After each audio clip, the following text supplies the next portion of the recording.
There was a time when BET felt untouchable. It carried Black music, culture, and conversation into homes across the country. When other networks ignored Black audiences, BET became a refuge, a place where Black identity could thrive on screen. But that started to change in the early 2000s, when the network was sold to Viacom. Corporate interests replaced cultural direction, and they began chasing quick attention instead of depth. By the end of the decade, many viewers stopped recognizing the channel they grew up with. Its influence weakened, and criticism grew over its reliance on shallow content and tired stereotypes. But long before BET's decline, the Boondocks had already seen it coming. Through sharp humor and bold exaggeration, the show questioned what happens when a platform created to uplift a community starts serving a different agenda. In this video, we'll be taking a closer look at how the Boondocks called out BET's rise and fall, years before it happened. Before we get into it, make sure to subscribe if you enjoy watching breakdowns on Black culture and representation in media. Now, let's get started. When Robert L. Johnson founded Black Entertainment Television, or BET, in 1980, his goal was to create a channel that showed the reality of Black life without distortion. He started with limited airtime and a small budget, but the ambition was clear: to build a media space controlled by Black people, speaking directly to a Black audience. For years, BET filled that void. It aired gospel shows, independent documentaries, and interviews that mainstream television ignored. Artists like Anita Baker, Bobby Brown, and Mary J. Blige reached new audiences through its platforms. For many, BET represented ownership, visibility, and pride. But that started to change when Viacom entered the picture. In 2001, the media giant bought BET for roughly $3 billion, turning Robert Johnson into the first Black billionaire in America. Back then, the sale seemed like a victory for the Black community. What people didn't realize was that the deal would quietly change what the network stood for. BET's creative direction now answered to a corporation, focused on profit rather than cultural responsibility. The transition brought bigger budgets and modern production tools, but it also erased the independence that gave BET its purpose. The program, Spike Lee publicly called it a cultural wasteland. At that point, Aaron McGruder, the creator and head writer of the Boondocks, went further, turning his frustration into art. Through the Boondocks, he built a version of BET that exaggerated its worst tendencies, showing how greed and corporate influence could hollow out an institution that once meant something. McGruder's response became one of the boldest acts of satire in modern television. He wasn't simply poking fun at BET, he was documenting its decay through fiction. The show contained two infamous episodes: The Hunger Strike and the Uncle Ruckus reality show. Within those stories, the network's executives were portrayed as out of touch, consumed by greed, and indifferent to the damage their programming caused. In The Hunger Strike, McGruder put everything he thought about BET into one story. The episode begins at the fictional BET headquarters, where the network's president, Deborah Leavell, holds a meeting with her executives. She outlines a plan to destroy Black people through television, treating the network's programming as a weapon rather than a service. The scene feels absurd, but McGruder used exaggeration to make his point. He wanted viewers to see how far he believed BET had drifted from its responsibility to the community. As a response to the network's influence and the damage it was causing, Huey Freeman launches a protest. He calls a press conference and announces that he will stop eating until BET apologizes, shuts down, and its leadership steps down permanently. The demands sound extreme, but they reflect his frustration with a system that refuses to change. Huey's hunger strike becomes his way of reclaiming control in a space where he feels powerless. Huey's movement catches attention after a preacher named Rollo Goodlove enters the story. Goodlove is charming and dramatic. He turns the protest into a show, complete with rallies, cameras, and music. His arrival brings publicity, but also chaos.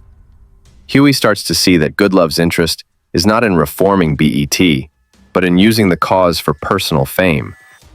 The episode slowly turns from activism into spectacle, showing how easily good intentions can be swallowed by performance.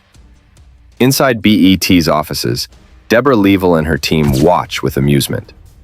When they realize that Goodlove is motivated by attention, they offer him. Every scene pushed the message that leadership without connection to its audience loses its ability to represent that audience honestly. BET noticed the episode almost immediately. It reached the executives before it aired, and they recognized the caricatures of their real names and roles. According to crew members, the reaction inside the company was furious. Pressure was placed on Cartoon Network to pull it before broadcast, and the episode was never shown in the United States. It aired only once in Canada with a disclaimer, and later leaked online, where it spread through forums and fan uploads. By then, the damage was done. The attempt to bury it only made the criticism louder, confirming exactly what McGruder had accused the network of doing, silencing anything that questioned its image. Now, if the hunger strike was McGruder's opening shot, the Uncle Ruckus reality show was his closing argument. The episode picks up immediately after Huey's failed protest. Inside the same fictional BET headquarters, a new executive, Wedgie Rudlin, takes over as president of entertainment. Rudlin is presented as a Harvard-educated producer with no real connection to the community he claims to serve.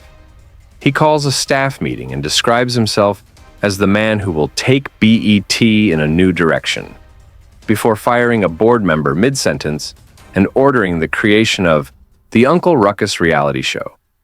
From that moment, McGruder shifts his focus from protest to absurdity, showing a network that rewards ignorance, not by accident, but by design.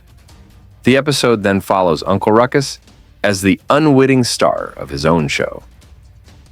Ruckus begins each day before dawn, boasting that he wakes 12 hours earlier than most black folks. He prays to the white man, denies being black, and insists that he suffers from revitiligo, a made-up condition that supposedly turns his skin lighter over time. His house is decorated with shrines to his white heroes, and he holds down dozens of jobs, none of which bring him respect or satisfaction. Everywhere he goes, he uses his platform to belittle other black people, convinced that proximity to whiteness will save him from his own identity. Meanwhile, at BET's offices, Rudlin reports to Deborah Leavell, the same villainous executive from the hunger strike. Together, they brainstorm new ways to take black people to lower levels of consciousness. Their dialogue plays like a parody of a corporate meeting, complete with euphemisms for exploitation and talk of expanding the brand. When a board member pitches a cartoon idea called Super Cyborg Mandingo Man, Leavell rejects it for not being evil enough, then orders her henchmen to attack him.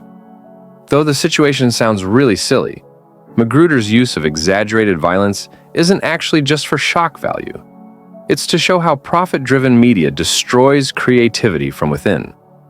The plot returns to Ruckus when he receives the results of a DNA test that he believes will confirm his whiteness. Instead, the scientist tells him that he is 102% African with a 2% margin of error. The news shatters him. He quits his jobs, lies in bed, and sinks into despair. His self-hatred runs so deep that he considers selling drugs or ending his life, believing there's no point in living as a black man. When the BET executives learn that his depression might ruin their new show, they intervene. Rudlin kidnaps the scientist and forces him to forge new results, this time declaring Ruckus to be 50.7% Caucasian.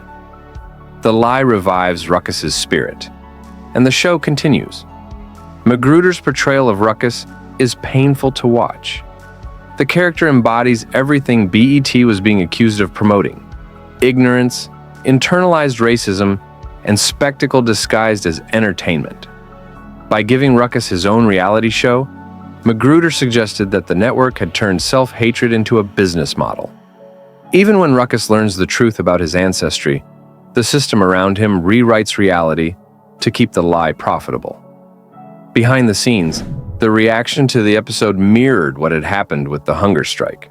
BET executives quickly discovered its content before release and demanded its removal from Adult Swim's US lineup. According to production staff, the network viewed the episode as a direct insult, particularly because the characters of Deborah Leavell and Wedgie Rudlin were recognizable caricatures of Deborah L. Lee and Reggie Hudlin, both serving as BET's top executives at the time.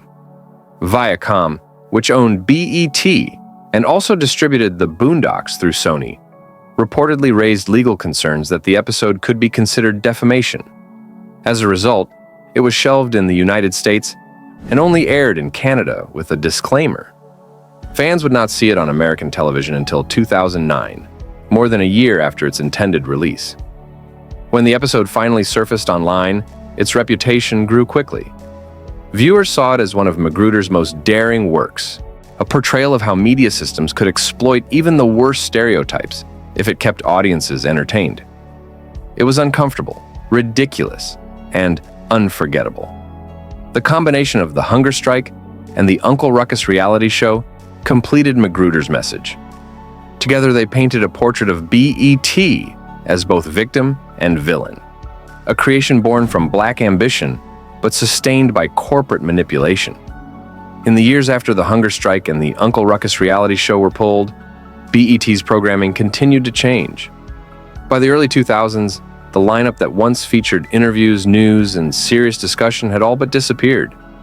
Music video shows like 106 and Park dominated airwaves, but later lost viewership as social media took over. Attempts to create original series often relied on the same narrow formulas: flashy aesthetics, minimal depth, and predictable conflict. Even high-profile projects that aimed to revive cultural pride were often overshadowed by criticism for reinforcing old stereotypes.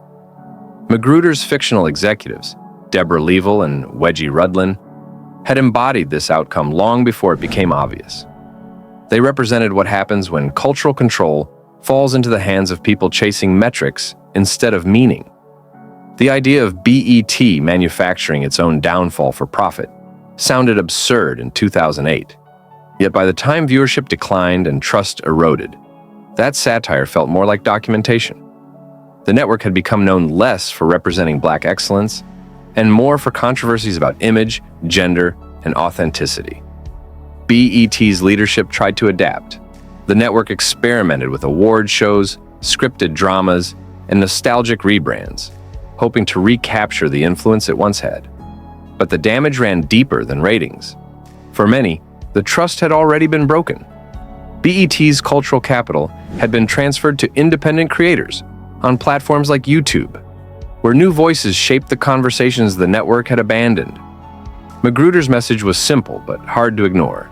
He was never actually calling for BET's destruction. All he wanted was accountability, a reminder that representation without self-awareness becomes another form of control. His satire worked because it exposed how systems can claim to empower while quietly erasing the truth they were built to tell. The fact that both episodes were silenced only made that message louder. Do you think BET can ever return to what it once stood for, or has that moment already passed? Let us know your thoughts in the comments. If you found value in this breakdown, don't forget to like the video, share it, and subscribe for more stories exploring Black culture and representation in media. Thank you so much for watching, and we'll see you in the next one.